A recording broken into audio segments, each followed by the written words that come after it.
ये जानते हैं इतिहास की एक ऐसी महाशक्ति के बारे में जिसने दुराचारी अकबर की कुप्रथा नवरोजा बंद कराई थी। मेहाजी चारण की पुत्री बीकानेर की संस्थापिका करणी माता के देवलोक गमन के ठीक 10 मास पश्चात विक्रम संवत 1595 को गुजरात में सौराष्ट्र के चराडवा गांव में उदयराज जी चारण के घर महाशक्ति राजबाई का जन्म हुआ। जो मां राजबाई मां लीला। बीकानेर के राव कल्याणमल के पुत्र पृथ्वीराज राठौड़ का अकबर के दरबार में उचित स्थान था। एक बार पृथ्वीराज राठौड़ सौराष्ट्र जा रहे थे, तब रास्ते में चराडवा गांव में उनके अति प्रिय घोड़े की आकस्मिक मृत्यु हो जाती है। तभी वहां से गुजर रही महाशक्ति स्वरूप 10 वर्षीय चारण बालिका राजल माता ने चमत्कारिक ढंग से घोड़े को पुनर्जीवित कर दिया।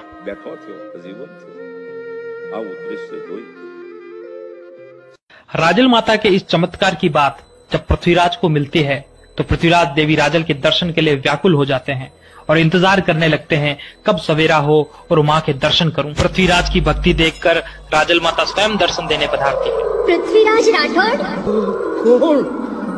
राजबाई माँ, राजबाई माँ, खम्मा मारी खम्मा, जय हो तुम्हारी माँ, जय हो।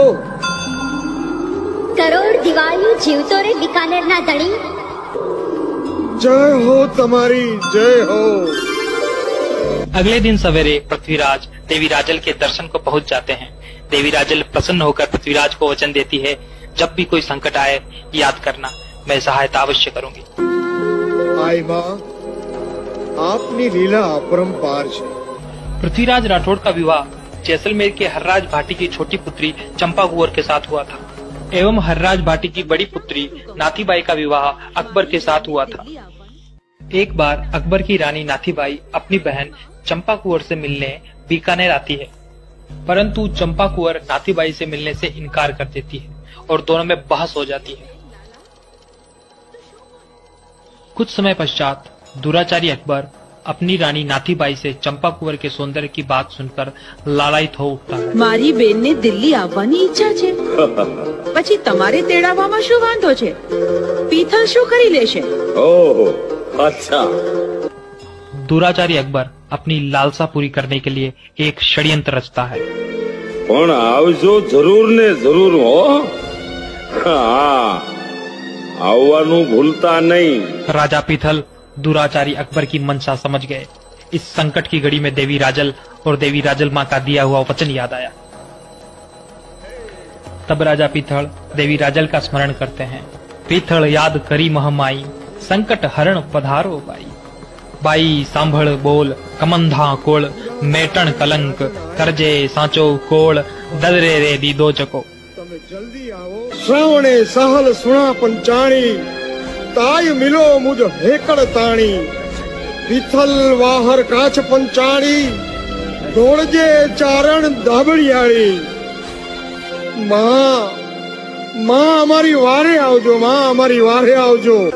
पीथल की पुकार सुन देवी राजल क्षण भर में प्रकट हो गए। अने बीजो पोग एनो दिल्लीना चौकमां आई राजबाई दिल्लीमां प्रगट थया हो बीकानेरनी हवेलीमां। હું તને મરવા નહીં દઉં।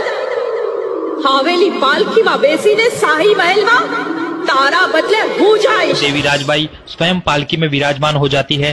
दुराचारी अकबर जैसे ही पालकी की कनात उठाता है, देवी राजबाई सिंह का विकराल रूप धारण कर लेती है।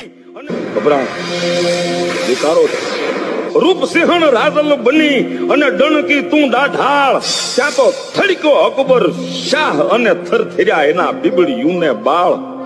अकबर राजबाई का सिंह रूप देखकर थर थर कांपने लगा और माँ से क्षमा याचना करने लगा। माँ तुम्हारी गाय हूँ, क्षमा करो, क्षमा करो माँ, क्षमा करो।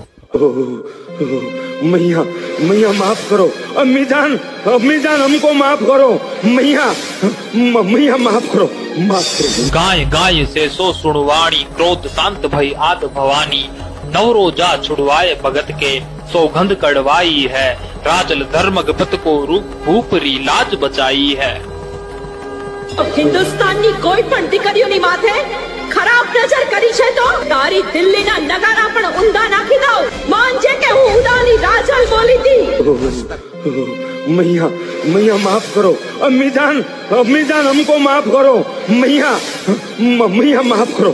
जा बादशाह, હું તને માફ કરું છું। આજથી આ પાલખીનો રિવાજ બંધ કરાવજે। मैया હવે આ રિવાજ હું બંધ કરાવીશ। मां મને माफ करो, मां મને माफ। आइए ऐतिहासिक तथ्यों पर एक नजर डालें। इसकी पुष्टि स्वयं पृथ्वीराज के सोरठे एवं वाचाचारणों के, रावल की बही, दयाल दास की ख्यात, मुंशी देवी प्रसाद के ग्रंथ राज रचनामृत, डॉक्टर लुई जीपीओ, तेसिस तोरे, रावत सारस्वत, राजवी अमर सिंह आदि के ग्रंथों से व सैकड़ों डिंगल रचनाओं से इसकी पुष्टि होती है। 1938 ईस्वी में प्रख्यात इतिहासकार किशोर सिंह बृहस्पत्य ने करणी चरित्र नाम का ग्रंथ लिखकर बीकानेर के महाराजा गंगा सिंह जी को समर्पित किया। करणी चरित्र ग्रंथ में राजल माता की इस भूमिका का उल्लेख है एवं ओकार सिंह लखावत द्वारा लिखित राजल नवरोज दियो छुड़ाए जैसे अन्य ग्रंथों से इसकी पुष्टि होती है। आइए देवी राजल के एक और चमत्कार को जानें। गुजरात के विरम गांव का नवाब जिंजूवाड़ा में अपने लिए एक गढ़ बनवा रहा था, किंतु गढ़ रोज गिर जाता।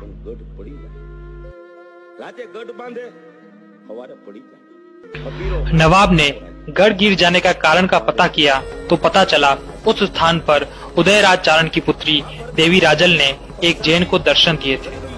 उस जैन ने उस स्थान पर देवी राजल का एक मंदिर बना रखा था जो गढ़ के लिए तोड़ दिया गया। नवाब के आदेश पर उस जैन की पीढ़ी के एक सदस्य को बुलाया जाता है और वह सुझाव देता है हर पत्थर पर उदानी राजल लिखकर गढ़ का निर्माण किया जाए। देवी के आशीर्वाद से यह गढ़ नहीं गिरेगा। पाणे पाणे उदानी राजल उदानी राजल उदानी राजल लखता जाओ અને एक एक पाणो मुकता जाओ અને मानु नाम लेता जाओ। हर पत्थर पर राजल उदानी लिखा जाता है एवं गढ़ का कार्य शुरू किया जाता है। आज भी जिंजूवाड़ा का गढ़ बड़ी मजबूती से खड़ा है और हर दीवार राजल माता के चमत्कारों का यशगान कर रही है। देवी राजल माता का मुख्य मंदिर गुजरात के चराडवा गांव में स्थित है एवं राजस्थान में समना गांव नागौर में स्थित है।